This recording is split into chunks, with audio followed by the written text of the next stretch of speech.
नेत्यांबरोबर पंतप्रधान नरेंद्र मोदी आणि केंद्रीय मंत्री अमित शहा यांच्याबरोबर चर्चा करणार आहेत। त्यामुळे काय नेमकं भाजपमध्ये राज्यामध्ये घडतंय हे पुढच्या काळामध्ये पाहणं अत्यंत महत्त्वाचं ठरणार आहे। देवेंद्र फडणवीस यांच्या समर्थनार्थ सध्या घोषणाबाजी जोरदार सुरू आहे। कालही जेव्हा बैठक झाली आणि त्यानंतर पत्रकार परिषद झाली त्यामध्ये देवेंद्र फडणवीस यांनी घोषणा केली आणि राजीनाम्याचे संकेत दिले। मात्र बावनकुळे यांनी सांगितलं याबाबत त्यांनी आमच्याशी कुठली बातचीत केलेली नव्हती, त्यांनी ही घोषणा केली आहे। निश्चितच झालेल्या प्रकारामुळे त्यांना दुःख झालेलं आहे। भाजपची जी दारुण अवस्था सध्या राज्यामध्ये झालेली आहे, लोकसभा निवडणुकांच्या निकालानंतर देवेंद्र फडणवीस यांनी दिलेल्या संकेतानंतर भाजपचं राजकीय वातावरण चांगलंच ढवळून निघालेलं आहे। तर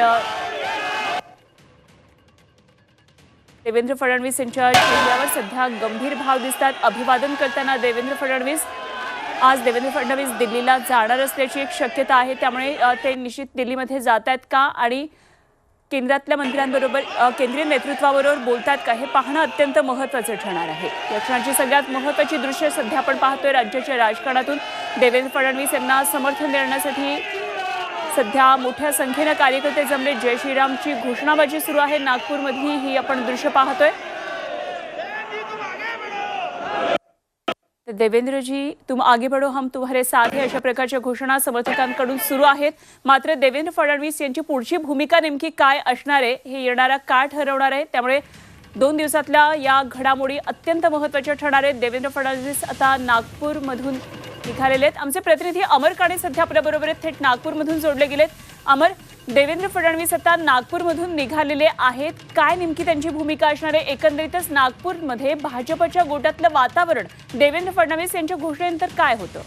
अगदी बरोबर आहे। मोठ्या संख्येने भाजपाचे कार्यकर्ते नागपूर विमानतळावर पोहोचले होते आणि जब तक हे दम लढते रहेंगे हम अशा स्लोगनचे मोठ्या संख्येने बॅनर सुद्धा शहरात लागलेले आहे, विमानतळावर सुद्धा लागलेले आहे। देवेंद्र फडणवीस यांनी जो निर्णय घेतलेला आहे सरकारमधून बाहेर पडण्याबाबत, मला पक्षासाठी काम करण्याकरता मोकळं करा हे शीर्षस्थ नेतृत्वाला त्यांनी प्रस्ताव दिलाय।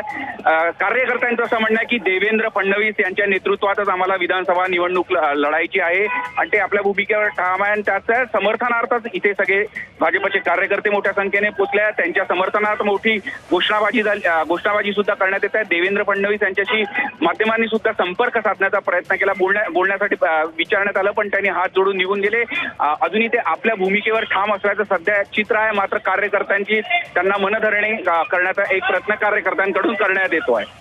अगदी अमर, ही दृश्य आपण पाहतोय नागपूरमधून आणि त्याचबरोबर पुण्यामधून एक आणखी महत्त्वाची दृश्य आपण झी 24 तासच्या प्रेक्षकांना दाखवतोय, ती म्हणजे सुप्रिया सुळे यांची।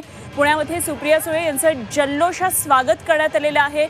मोठ्या संख्येने कार्यकर्ते त्यांच्या समर्थनासाठी पोहोचलेले आहेत। घोषणाबाजी त्याही ठिकाणी सुरू आहेत। तर इकडे देवेंद्र फडणवीस आता नागपूरमधून रवाना झालेले आहेत। देवेंद्र फडणवीस यांना समर्थन देण्यासाठी हजारो कार्यकर्ते सध्या नागपूरमध्ये विमानतळाबाहेर जमलेले होते। मात्र पत्रकारांशी कुठल्याही प्रकारे संवाद न साधता, माध्यमांशी न बोलता देवेंद्र फडणवीस आता नागपूरमधून गेलेले आहेत। ते त्यांच्या निर्णयावर ठाम आहेत असं त्यांनी सांगितलेलं आहे। त्यामुळे आज दिवसभरामध्ये नेमक्या काय घडामोडी याबाबत घडतात हे बघणं अत्यंत महत्त्वाचं आहे। राज्याच्या राजकारणातली ही 2 महत्त्वाची दृश्य, एक तर नागपूरमधून फडणवीस यांचं स्वागत करण्यात आलं। देवेंद्र फडणवीस यांच्यासाठी मोठं समर्थन सध्या नागपूरमध्ये दिसतं। तर दुसरीकडे पुण्यामध्ये सुप्रिया सुळे यांचं स्वागत होते। सुप्रिया सुळे अत्यंत लक्षवेधी ठरलेली बारामतीच्या लढतीमध्ये त्यांचा विजय झालेला आहे। तर 1,53,000 मतांनी सुप्रिया सुळे यांनी हा विजय मिळवला। सुनेत्रा पवार यांचा दारुण पराभव केला। संपूर्ण देशाचं लक्ष या लढतीकडे लागलेलं होतं। ही निवडणूक अत्यंत घासून होणार अशी चर्चा पहिल्यापासूनच सुरू होती आणि अत्यंत दणदणीत असा विजय मिळवून चौथ्यांदा आता लोकसभेमध्ये सुप्रिया सुळे जाणार आहेत आणि त्यामुळे एक प्रकारे वेगळा जल्लोष, आनंद सुप्रिया सुळे यांच्या समर्थकांमध्ये दिसतोय। ढोल ताशांचा गजर ऐकू येतो आहे। तर पुण्यामध्ये जल्लोषाचं वातावरण दिसतंय सुप्रिया सुळे यांच्या स्वागतामध्ये। देवेंद्र फडणवीस